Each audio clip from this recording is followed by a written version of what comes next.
So what brings you down to Miami? Are you guys from here, or you guys live in LA, or? No, we were born in Panama from Peruvian parents and grew up in Ohio. And music and life brought us to Miami. So how did you guys get into music? Like, how did that? My mom. Kind of your mom? Yeah, my mom, my uncle. You know, they play instruments and write songs, and then my parents are pastors, so we just naturally were pushed into, you know, playing an instrument and singing at church. So you guys are brothers. What's that like working together? Because, you know, like, you know, it's usually family. You don't mix too well when you work together. How's that? You know, it's actually pretty awesome. You know, I'm not gonna lie. It's I think a lot of people have different experiences with their, you know, family and siblings. I mean, he's got the best brother in the world. So. And I think you're gonna agree with him, right? Yeah, when you have the best brother in the world, it's pretty freaking easy. I have the best brother in the world too. Yeah. So oh, stop it, you guys! I don't even get along with my brother and my sister like that. That's cute. So well, it takes a lot of work. Yeah. Okay. So it's a lot of work. So what do you mean by that? Let's elaborate.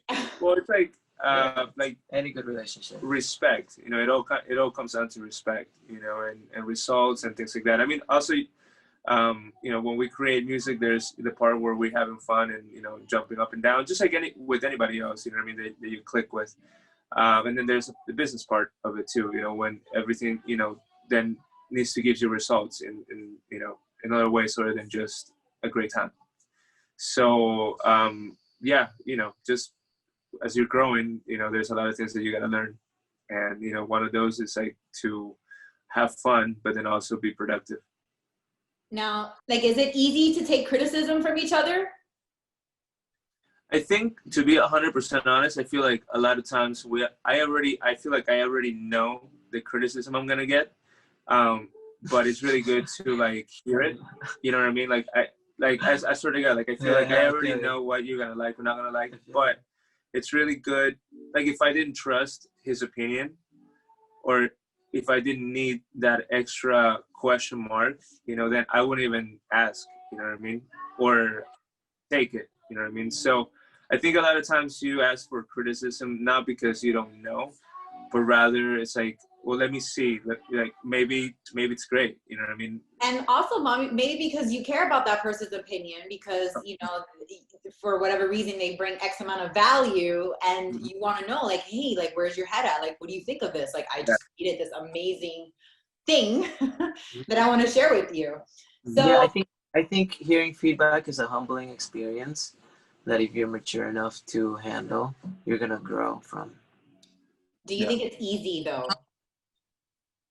No, it's never easy. No, it's not that easy. Well, especially in music where everybody's so freaking touchy about everything. Oh my God. Mi canción.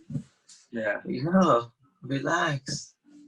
So what's it like? So when you get like a beat and like there's an artist that like you just said, oh mi canción, like how do you navigate through that situation?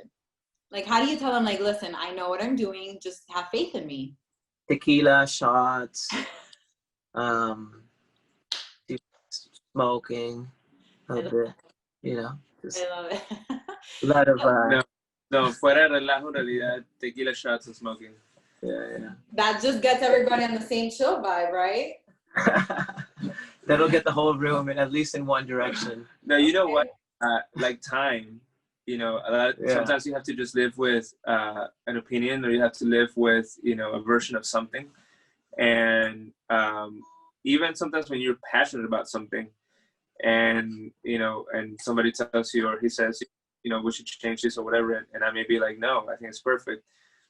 3 days later, I'm like, dude, you know what? Actually, you were right. Yeah, time is key. So, I think one of the things that we probably do best now is, well, you know what? My dad one time told me, he was like, reacting is acting twice. You know what I mean? So I feel like even if we may react with like, oh, I don't know, or this and this and that, I think we both definitely take a little bit of time to like process, you know, versions, process changes, process a criticism, or even process that we're done with something.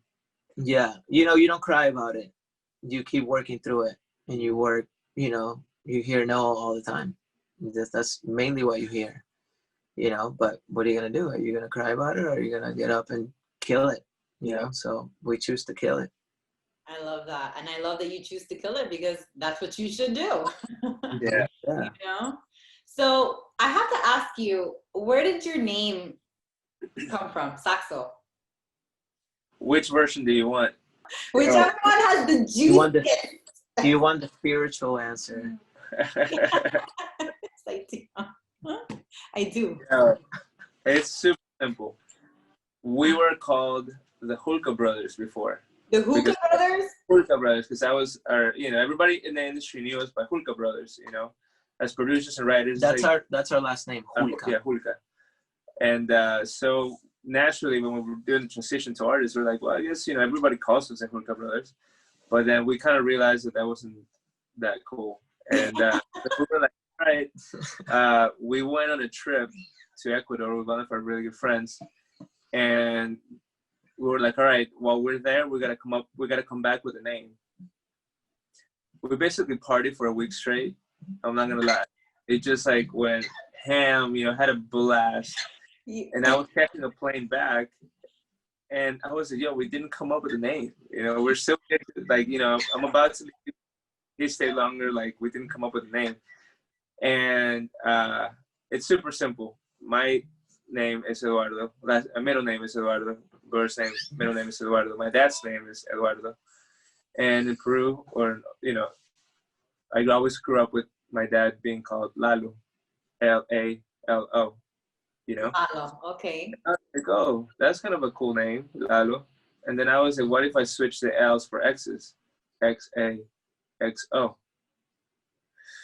And, you know, it was very simple like that. But in that moment, what I thought about was like, man, this name comes from who we are as people, you know, like our real identity, you know, and what our middle names are, you know what I mean? So, but Johnny's so creative. He always X's out people and ideas and bad vibes. So he was just like, you know what?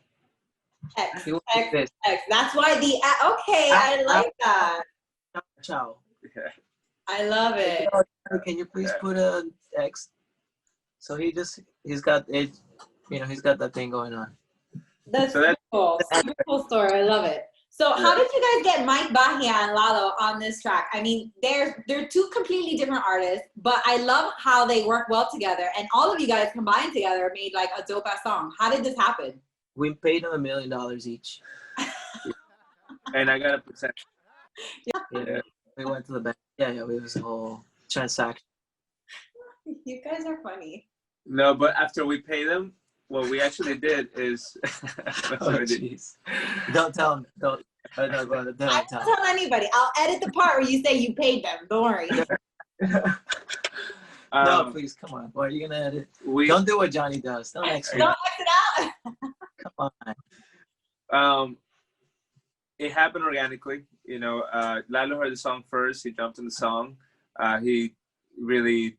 I mean, you know, I love the fact that, you know, even though we're starting and, you know, he's already a pretty established artist, he loved the song and he wanted to do it, you know, and we had really worked with Mike.